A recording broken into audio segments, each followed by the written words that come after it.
오늘 말씀 가지고 사도행전 6장 1절에서 7절 말씀 가지고 사랑의 회복이라는 주제로 하나님의 은혜를 나누겠습니다. 사랑의 회복.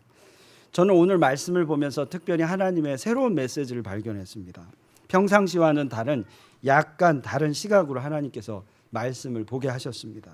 이 말씀을 보통 교회를 어떻게 지혜롭게 세울 것인가에 대한 말씀입니다. 지혜롭게 일꾼을 세우는 설교에 많이 인용되는 그런 사도행전 6장 1절에서 7절 말씀입니다. 사도의 역할은 오로지 기도와 말씀이고 직분자된 일꾼의 역할은 교회를 세워나가는 역할로 구분하면서 각자의 역할을 통해서 각 교회가 견고히 세워져야 한다는 메시지를 가지고 있습니다. 하지만 오늘 말씀을 제가 준비하면서 하나님께서 교회의 일꾼을 잘 세우는 것도 너무나도 중요하지만 그와 함께 우리 교회 안에 필요한 더욱 근본적인 것을 하나님 저에게 말씀하시는 듯 합니다. 하나님이 저에게 주신 이 진리를 알기 위해서 먼저 사도들이 왜 그렇게 7 집사를 세우게 됐는지를 우리 함께 살펴보길 원합니다. 자, 그 당시의 역사적 상황을 보면요, 예루살렘 교회가 세워졌는데 성령의 역사를 경험하고 계속해서 하나님이 은혜를 부어주셨습니다. 하지만 그들은요, 히브리파 유대인과 헬라파 유대인으로 나누어져 있었습니다. 히브리파 유대인들은 대부분 팔레스타인 태생으로 아람어를 사용하는 사람들이었고 정통 히브리인이라 자부하는 그런 사람들이었습니다. 반면에 또 그들 중에 절반은 헬라파 유대인들이 있었습니다. 그들은 그리스나 로마로 흩어져 살고 있었고 혹은 적어도 그 그리스나 로마에 살면서 밀접한 관계 속에서 살아가는 이스라엘 사람들이었습니다. 헬라어를 말하는 사람들이었습니다. 히브리파와 헬라파 이 두 계파 사람들 사이에서 오래전부터 예루살렘 교회가 세워지기 오래전부터 이들은 본래부터 긴장 관계에 있었습니다. 이들의 갈등은 예수 그리스도를 영접하고 난 후도 메시아로 인정하고 난 후도 여전히 지속되는 갈등이었습니다. 이 긴장 가운데 한 사건이 1절에서 벌어집니다. 그것은요, 약자들을 위해 이 예루살렘 교회가 매일매일 구제의 사역을 하는데 히브리파에 비해 다소 약한 세력인 헬라파, 그 헬라파의 과부들이 구제의 대상에서 빠졌다라는 겁니다. 그래서 헬라파 사람들이 히브리파 사람을 원망하기 시작합니다. 1절을 보시면 그때의 제자가 더 많아졌는데 헬라파 유대인들이 자기의 과부들이 매일의 구제에 빠짐으로 히브리파 사람을 원망하니 이렇게 말합니다. 헬라파 유대인들은 그들의 과부가 구제에 빠진 것을 알게 되면서 분노하고 히브리파 유대인을 원망하였습니다. 이들의 모습을 보면서 뜨겁게 예수님을 우리가 만날지라도 여전히 우리 속에는 관계 속에 갈등이 있을 수 있다는 겁니다. 예수 그리스도를 나의 구세주로 모시고 나서도 여전히 우리는 연약하기 때문에 우리 속에 관계 속에 갈등이 있을 수 있다는 거죠. 지난주 내내 제가 이 말씀을 묵상하면서 제 자신 스스로를 생각해 보았습니다. 우리 안에 내 안에 갈등의 주 원인은 뭘까? 왜 사랑한다면서 우리는 관계 속에 이 갈등이 존재하는 것일까 생각하면서 다른 사람이 아니라 바로 제 자신의 부족함을 생각하게 되었고 하나님께 회개하는 시간으로 한 주를 보냈습니다.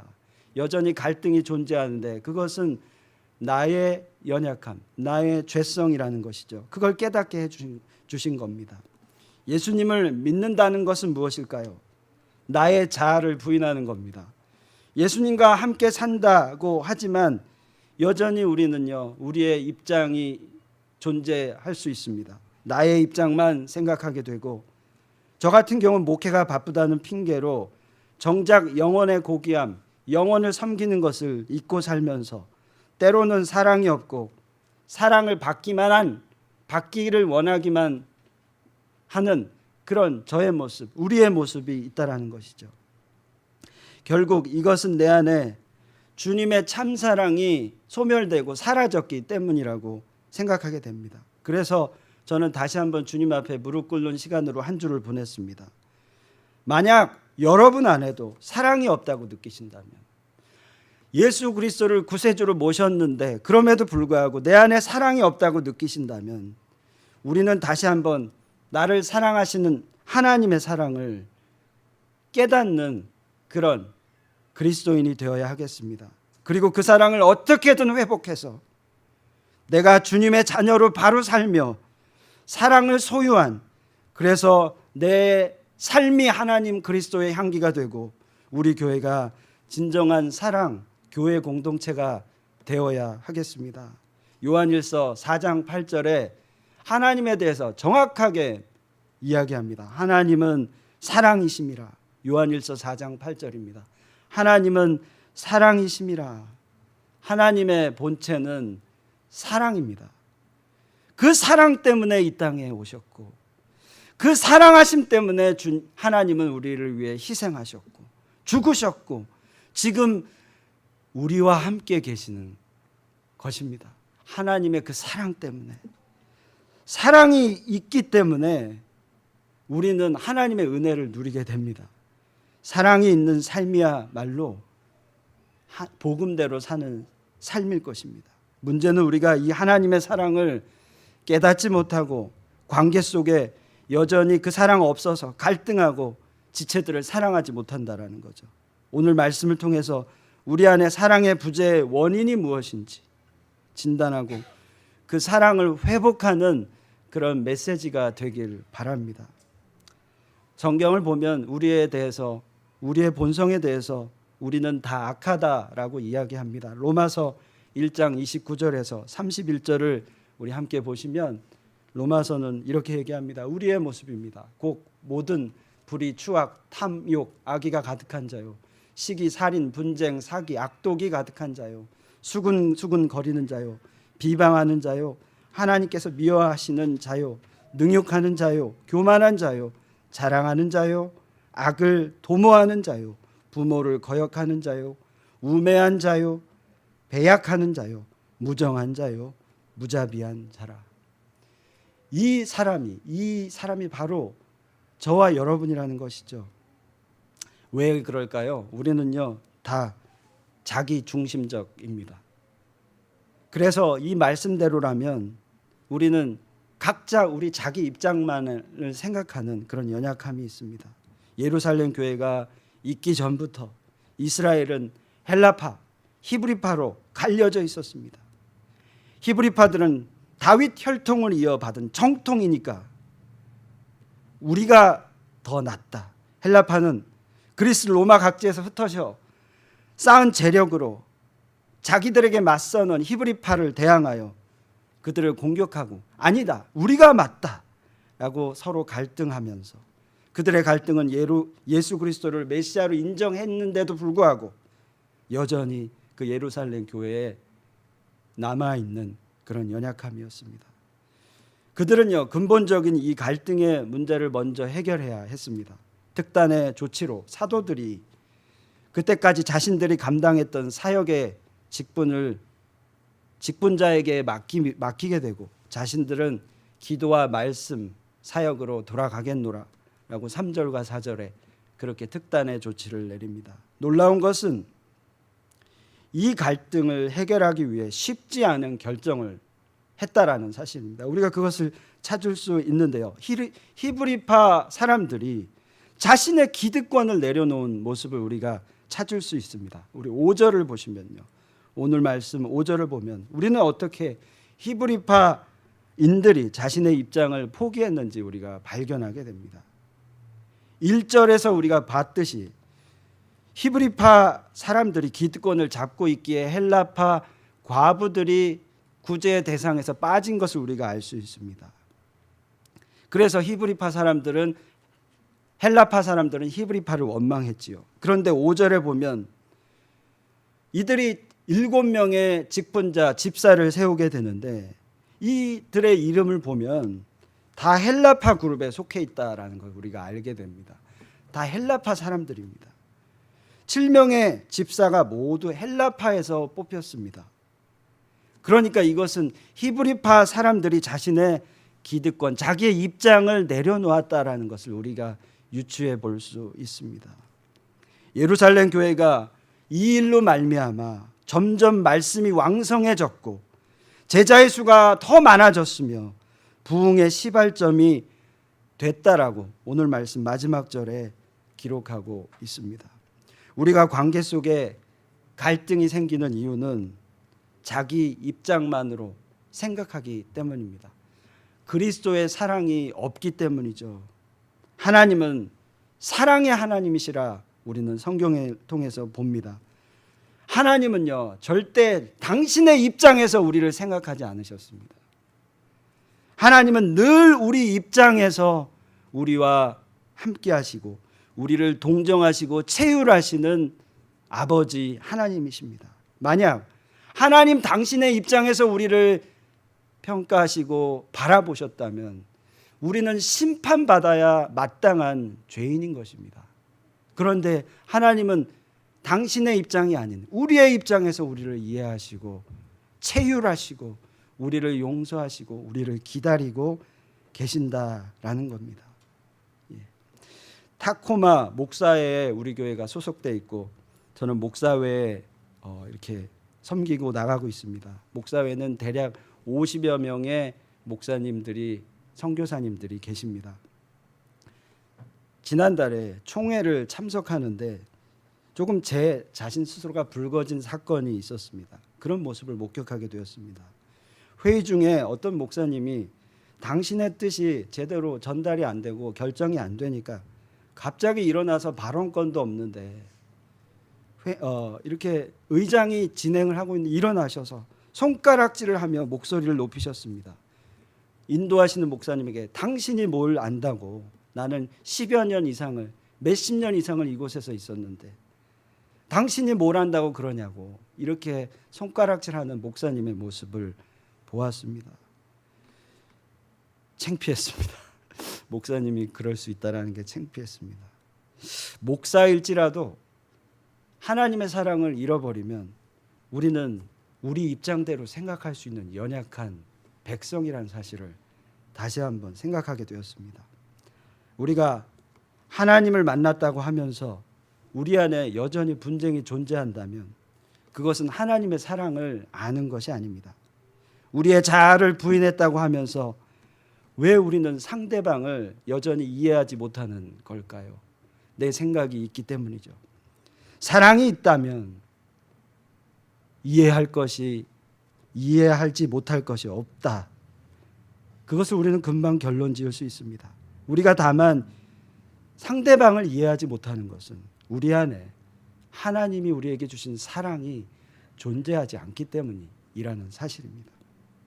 예루살렘 교회의 영적 리더자들인 사도들은 처음에는 구제라는 목표에만 너무 치중한 나머지 정작 히브리파와 헬라파가 갈렸다는 사실을 알지 못했습니다.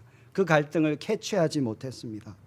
그래서 그런 사역을 내버려 뒀는데 서로에게 원망이 생겨나면서 사도들은 자신들의 실수를 발견하게 되었을 것입니다. 그리고 이렇게 조치를 합니다. 2절부터 4절을 보시면 12사도가 모두 제자를 불러 이르되 우리가 하나님의 말씀을 제쳐놓고 접대를 일삼는 것이 마땅하지 아니하니 형제들아 너희 가운데서 성령과 지혜가 충만하여 칭찬받는 사람 7을 택하라.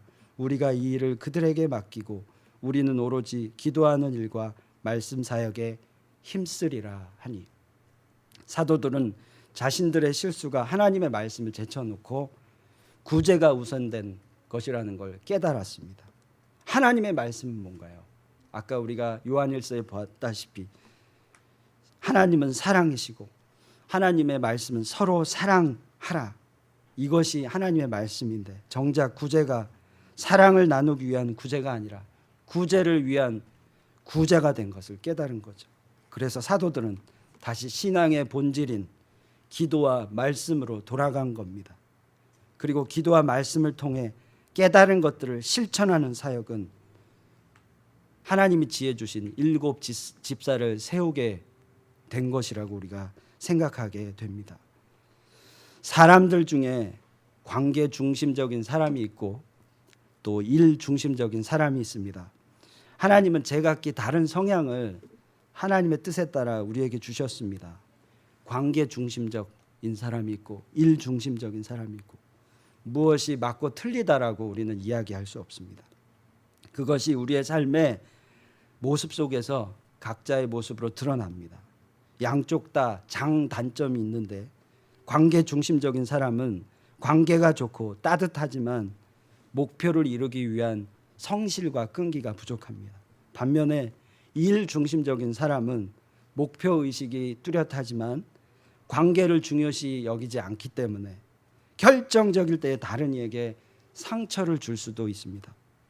우리는 이 양쪽의 장단점을 잘 익혀서 하나님이 원하시는 사람으로 성장해야 합니다. 저는 어떤 사람일까요? 저는 일 중심적인 사람입니다. 그래서 제가 부족한 부분을 알고 있기 때문에 관계를 중요시 여기려고 애를 많이 씁니다. 그런데요, 이 시간 제가 고백합니다. 요즘 목회가 어렵다는 이유 때문에 실수하는 것 중에 하나가 관계를 놓친다라는 거죠. 목회가 일이 되어서 사람과 사람 관계도 일로 보는 거죠. 실제 그 관계가 중요한데 그것을 놓치는 저의 모습을 봅니다. 결국 그것은 사랑을 놓치는 겁니다. 선한 목자교회를 섬긴 지 제가 이제 1년 2개월이 되었습니다. 1년을 지나면서 제 스스로 평가하는 시간을 좀 가져봤습니다. 점수를 몇 점 줄까? 근데 별로 점수를 많이 못 주겠어요. 보통 1년은 이런 얘기합니다. 성도와 목회자 간에 1년은 신혼 허니문 기간이다. 이제 1년이 지났잖아요. 저와 여러분 허니문 기간이 지난 거예요. 이 시간이 다 지났습니다. 1년 전부터 시작해서 처음에는 저의 좋은 점만 보이셨을 거예요. 그런데 이제 저의 약점도 보고 계시리라 믿습니다. 저의 약점 때문에 제가 한 주간 참 성도 여러분께 죄송한 말씀을 드려야겠다 이렇게 생각했습니다. 몇 주 전에 성도님들께 목회를 위한 설문조사를 제가 부탁드렸습니다. 그에 따른 결과가 나왔는데 역시 저의 약점, 제가 알고 있는 약점이 고스란히 나왔습니다. 예. 궁금해하실 것 같아서 잠깐 제가 공개하겠습니다. 예. 거기 있거든요. 15가지로 목회자의 모습을 평가했는데 잘 안 보이실 것 같아요. 저의 강점은 하나님의 은혜 체험, 삶의 변화 경험, 크리스찬의 영향력, 코칭 리더십, 비전의 소유 이런 것들이 아주 강점으로 나왔는데 약점은 뭘까요? 바로 관계였습니다. 주민을 이해하고 주민을 이야기를 들어주고 이런 것들이 약하다라고 나왔어요. 부끄럽지만 이거 사실인 것 같습니다. 그래서 죄송하고 저의 연약함 가운데도 함께 지금까지 와주셔서 감사합니다. 1년 동안 목회하면서 드러난 것은 신앙을 막 시작한 성도님들에게 그리고 많이 힘들어하는 우리 성도님들에게 따뜻하게 이해하고 격려하는 것이 부족했다라는 거죠. 비전을 제시하고 목회적 코칭을 하고 또 영성 있고 인격적인 부분은 높게 나왔는데 역시 여전히 제가 훈련돼야 될 부분이 있다라고 그렇게 알려주고 있습니다. 혹시 저처럼 일 중심적인 분들이 여기 계시다면 혹시나 소홀해 줄 수 있는 관계적인 부분을 보셨으면 좋겠습니다. 너무 일 중심적이라면 하나님은 그것을 기뻐하지 않으십니다. 그 모습 때문에 정작 중요한 사랑의 관계를 놓칠 수 있습니다. 결국 그것은 하나님과의 관계가 멀어지는 것입니다. 우리는 아주 작은 우리의 행동도 사실은 우리 관계에 큰 영향을 미치는 것을 우리는 알아야 합니다. 우리의 작은 행동, 습관적인 행동 이런 것들이요 관계에 큰 영향을 미칩니다. 우리가 대화를 할 때 나는 말하기를 좋아하는가 아니면 들어주기를 좋아하는가 자신을 평가해 봐야 합니다. 자기 입장만 생각하면 말하기를 좋아하게 됩니다. 상대방의 입장을 생각하면 그 사람이 무슨 생각을 하고 있을까 듣게 되고 기다리게 됩니다. 말하기를 더디하고 서둘러 말하는 것을 우리는 조심해야 합니다. 잠언서 15장 23절에 보면 이렇게 얘기합니다. 사람은 그 입의 대답으로 말미암아 기쁨을 얻나니 때에 맞는 말이 얼마나 아름다운고. 사람은 그 입의 대답으로 말미암아 기쁨을 얻나니 때에 맞는 말이 얼마나 아름다운고. 이것이 바로 우리 사랑 관계의 지혜입니다. 입의 대답으로 말미암아 기쁨을 얻나니 때에 맞는 말을 하는 것이 얼마나 아름다운지. 상대방이 말하기를 기다려주는 것이 사랑입니다. 서둘러 나의 뜻을 전하는 것은 내 입장을 관철시키려는 그런 우리의 연약함입니다. 이것은 우리 서로의 관계를 무너뜨리는, 알지 못하게 무너뜨리는 우리의 연약함이 되고 맙니다.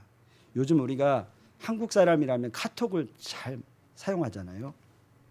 카톡은 우리 서로 관계에 매우 중요한 통로가 되고 있습니다. 좋은 소통의 그런 기회가 되고 있습니다. 소통은 곧 관계하는 것인데요. 카톡을 할 때 우리는 관계의 지혜가 필요합니다. 짧게라도 그냥 네 이러는 것보다 안부를 묻고 그 사람을 존중히 여기는 말을 할 수 있어야 합니다. 이게 좀 번거로운 일 같지만요, 이 관계를 통해서 하나님의 사랑이 전달됩니다. 우리의 행동 하나하나가 너무나도 중요합니다. 이것이 귀찮아서 이렇게 반응하는 것이 귀찮아서 카톡을 아예 안 하시는 분도 있거든요. 어떤 때는 단체창에서 그냥 휙 나가버리는 분도 계시거든요. 그런데 한번 이렇게 생각해 보십시오. 내 행동 하나하나 때문에 상대방이 기뻐할 수 있고 행복해야 할 수 있고 격려받을 수 있고 그것을 통해 그리스도의 사랑을 느낄 수 있다면, 한 영혼을 천하보다 귀하게 여기는 주님의 마음을 그에게 전할 수 있다면 그렇게 해야죠. 그렇게 존중해야죠. 우리가 더 마음을 오픈하고 노력해야 된다는 것이죠. 오늘 제가 우리 교회 이전을 위해서 기도하고 있는 교회 중에 하나인 오아시스 교회, 여기서 한 3분 거리 미국 교회입니다. 거기 다녀와 예배를 드렸습니다. 우리 전수래 집사님과 주무다 집사님도 함께 예배를 드렸는데요. 그 담임 목사님 데이빗 제러버그 목사님께서 미국 교회인데 북한을 소개하면서 북한을 위해서 기도해야 된다 이렇게 얘기하시는 거예요. 그리고 북한은요 세계 최고의 핍박국이라고 소개하였습니다. 예. 그들에게 필요한 건 뭘까 나누시면서 그것은 그들에게 필요한 건 가장 첫 번째 기도고 나눔이다, 기빙이다, 그들에게 필요한 것들을 공급해 주는 것이다, 그렇게 말씀하셨습니다. 우리 2달 동안 우리 조이풀 선교회 기도회가 계속 저희 교회에서 이루어지는데, 우리 문창선 목사님께서, 우리 원로 목사님께서 오셔서 말씀을 전했습니다. 목사님이 2주간 강조하신 말씀이 바로 우리의 삶을 주는 삶이다라는 것이었습니다. 근데 그 이유가 그도 그럴 것이, 우리 하나님은 우리에게 뭐든지 주십니다. 구원을 주셨고 복음을 주셨고 사랑을 주셨습니다. 그렇다면 하나님을 믿는 우리의 삶은 바로 주는 삶입니다. 나누는 삶입니다.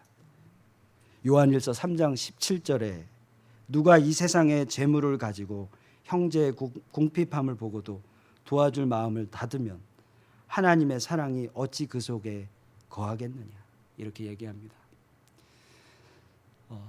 그 입의 대답으로 말미암아, 형제의 궁핍함을 보고도 도와줄 마음을 닫게 되면 하나님의 사랑이 그 안에 있을 것인가, 이렇게 요한일서 말씀은 이야기하고 있습니다. 예. 하나님의 사랑을 소유했다라는 것은 우리가 소유한 것들을 도움이 필요한 자에게 나누는 것입니다. 그래서 우리가 연말을 맞이하면서 도움이 필요한 우리 주변에 많은 약자들이 있습니다. 그들에게 우리의 사랑을 나누는 그런 우리의 삶을 살아야 하겠습니다. 그래서 둥지 선교회에 우리가 가지고 있고 잘 쓰지 않고 혹은 이것을 좀 나누었으면 좋겠다라고 생각하는 그런 옷가지들, 그렇게 나누는 그런 하나님 사랑을 실천하는 저와 여러분이 되었으면 좋겠습니다. 자, 그리고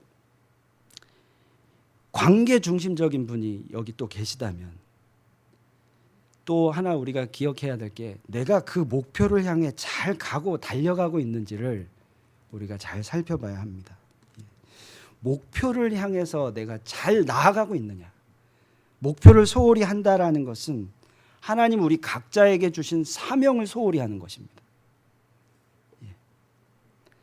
하나님이 주신 사명을 분명히 가지고 있지 않다라는 말입니다.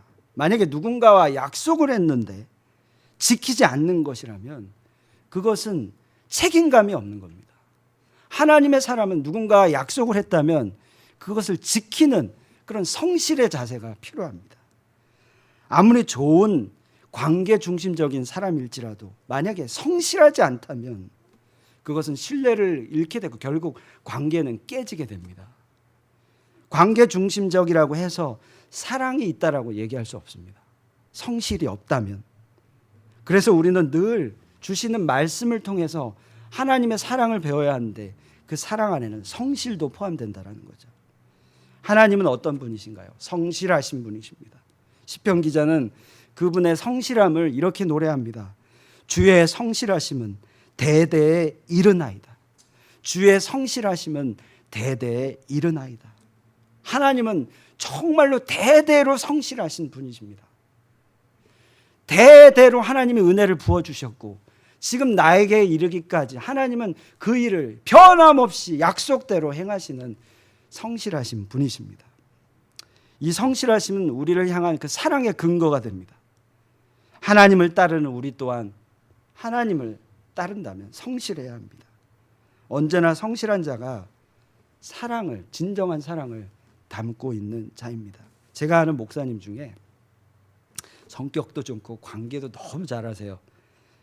그런데 시간관념이 없으십니다. 항상 약속 시간에 늦으십니다. 그래서 이분은 너무 성격도 좋고 관계도 잘하시는데 목사님들이 포기했습니다. 신뢰가 없어요. 참 안타깝죠. 아무리 성격이 좋아도 이 성실함이 없다면 그 사람은 신뢰하지 못하고 결국 관계는 깨지게 됩니다. 부득이한 사정이 아닌데도 내가 약속 시간을 자꾸 늦는 타입이다 라고 생각되신다면 우리의 행동을 깊이 한번 생각해 보기를 원합니다. 그것은요, 그 사람의 상대방을 생각하지 않는 겁니다. 나 자신만 생각하는 겁니다. 그건 결국 사랑이 없는 겁니다. 하나님의 그 성실하심으로 하나님은 우리를 구원하셨습니다. 그리고 그 모습 그대로 우리가 그렇게 살기를 원하십니다. 성실함은 지체를 사랑하는 또 다른 근거가 되는 것이죠.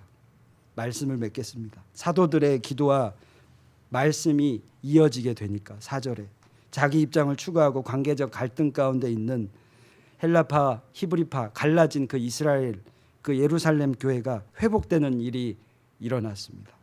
히브리파 사람들이 기득권을 포기했고 헬라파 사람들로 7명의 집사들이 세워졌습니다. 그리고 그들 안에 사랑의 관계가 회복되었습니다. 그리고 무슨 일이 일어났나요? 7절에 하나님의 말씀이 점점 왕성하여 예루살렘에 있는 제자의 수가 더 심히 많아지고 허다한 제사장의 무리도 이 도에 복종하니라. 우리 안에 하나님이 우리에게 허락하신, 보여주신 사랑이 있을 때 우리는 지혜롭게 되고 성장하게 되고 변화되게 되고 부흥을 가져오게 됩니다. 7절의 말씀을 통해 우리 깨닫죠. 교회가 지금 현재 현실적으로 좀 위기에 있는 것 같습니다. 이전을 해야 하는 어려운 상황에 있는 것 같습니다. 지금 우리에게 필요한 건 뭘까요? 그것은 우리의 깊은 영성의 회복입니다. 우리에게 그것을 요구하고 계신 거죠. 성도들이 만약에 더 와서 맨파워가 우리 교회 가운데 생기고 또 직분자가 세워지는 것도 우리에게 필요하지만 오늘 말씀이 우리에게 주신 것은 저 깊은 영성, 그것은 바로 하나님의 사랑인데 그것을 우리가 소유하는 것입니다. 더 더 한 영혼을 귀하게 여기는 그런 관계적인 사람, 또 하나님의 성실로 성실하게 살아가는 사람을 살기를, 그런 삶을 살기를 하나님은 우리에게 원하십니다. 다른 어떤 것이 복음 전파가 아니라 하나님의 사랑을 소유한 삶, 그것이 바로 우리가 복음으로 전할 수 있는 그런 길이 될 것입니다.